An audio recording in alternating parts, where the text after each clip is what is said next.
Hai teman-teman, kembali lagi bersama saya David Chayadi dan hari ini saya ingin bicara mengenai perencanaan dan pelaksanaan. Bedanya perencanaan dan pelaksanaan itu apa?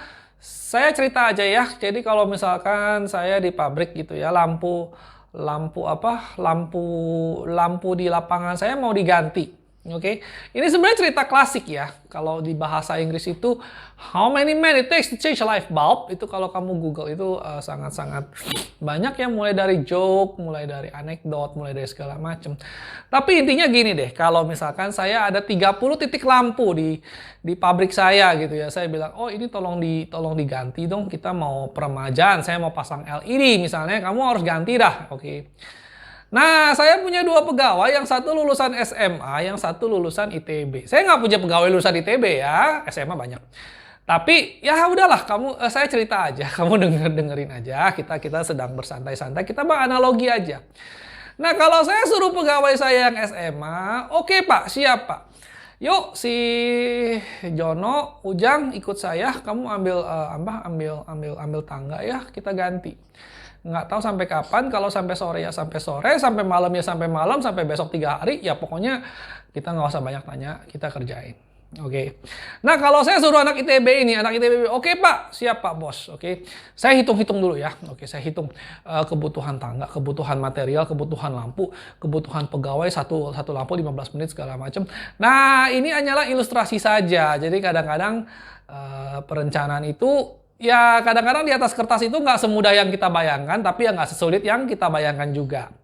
Jadi bisa aja kadang-kadang, udahlah nggak usah banyak cincong lah ya, kerjain aja, ambil sapu, ambil pel, langsung sapu udah beres ya kan. Nah biasanya kalau kita di UMKM itu ya begitu, nggak usah banyak perhitungan, kita tinggal ya kerjain aja lah, disuruh susun ya susun, disuruh bongkar ya bongkar, disuruh tata ulang ya tata ulangnya, kita nggak pernah bingung kapan, berapa jam, efisien nggak, berapa orang, segala macam kebutuhan kita nggak pernah hitung. Salah nggak seperti itu? Ya nggak salah juga sih, kadang-kadang ya memang dalam dunia nyata itu banyak hal yang sebenarnya nggak usah terlalu banyak dihitung, dikerjain aja, nanti juga beres. Karena kenapa? Dihitung-hitung pun percuma, ujungnya harus dikerjain.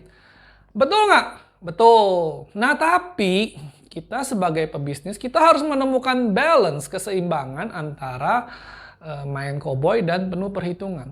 Kalau kamu misalkan bangun, misalnya dikasih proyek, misalnya proyek dekor gitu ya. Kamu pakai cara begini, kemungkinan besar kamu akan cilaka, kamu nggak akan kelar, dan kamu akan dituntut, reputasi kamu akan hancur. Kenapa?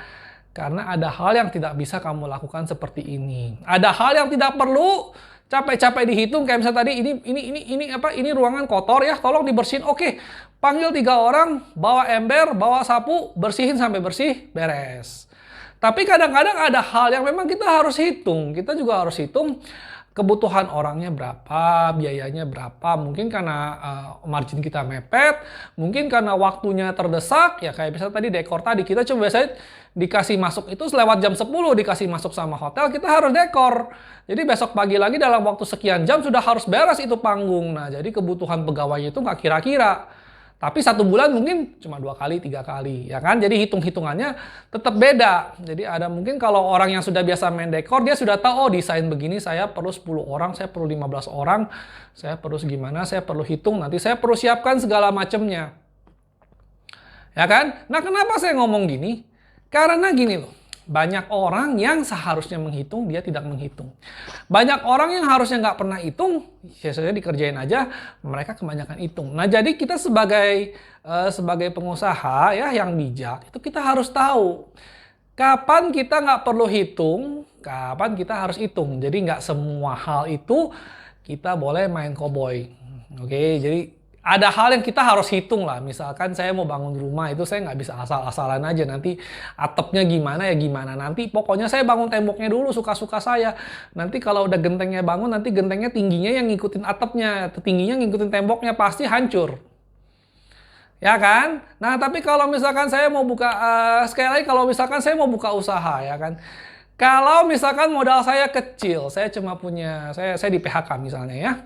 Saya cuma bisa masak mie, ya sudahlah, nggak usah banyak pikir, nggak usah besok hitung break even point kapan. Nggak usah hitung estimasi apa omset berapa, pokoknya saya bermodal diri selembar, saya beli gerobak mie, saya dorong, saya jualan mie. Oke, sukses nggak sukses gimana nanti. Tapi kalau misalkan saya dikasih uang misalnya 500 juta nih, saya suruh buka kafe, ya nggak boleh modal kayak gitu. Saya harus hitung dulu. Saya harus hitung dulu benar-benar, oh ini modalnya kapan, break evennya kapan, estimasi omset saya berapa. Kenapa? Karena kerugiannya real. Ya mungkin kalau buat orang yang banyak duit, yang 500 juta itu nggak berasa, kayak iseng-iseng aja ya boleh-boleh aja. Tapi biasanya orang kayak gitu tidak akan mencapai suksesan kalau cuma semuanya iseng-iseng saja gitu loh. Nah, jadi sebenarnya kalau menurut saya tidak ada cara yang tepat 100%. Jadi setiap cara itu ada kelebihan, ada kekurangannya aja. Tinggal kalian harus bijak-bijak aja menentukan gitu loh. Kapan kita mesti nekat aja lah, udah nggak usah banyak dihitung. Jalanin aja. Nah, ada juga beberapa hal yang jangan main sembarangan juga. Kita harus hitung benar-benar gitu loh. Karena kenapa? Karena kalau misalkan perencanaannya jelek, itu pasti nanti ke depannya juga kemungkinan besar akan bubar dengan sendirinya. Oke, nah jadi gitulah kalau cuma ganti lampu, tahu ya, nggak usah banyak cincong, ambil tangga, naik, ganti. Tapi kalau misalnya Anda suruh ganti lampu satu gedung ya itu harus direncanakan juga. Kalau nggak nanti nggak kelar-kelar, ditutup kelamaan, orang nggak bisa dagang kan repot juga, betul nggak? Nah sekian saja video saya kali ini, singkat saja ya, semoga bermanfaat buat kalian. Buat kalian yang sedikit tradisional, apa-apa nggak pernah mau hitung, ya belajar juga lah hitung. Dan buat kalian yang memang seperti saya, lulusan yang lebih pintar ngitung daripada kerjain, ya nggak usah terlalu banyak dihitung lah, kerjain juga. Ya, jadi kita harus balance aja. Kita harus tahu mana yang harus dihitung, mana yang harus dijalanin. Oke, terima kasih.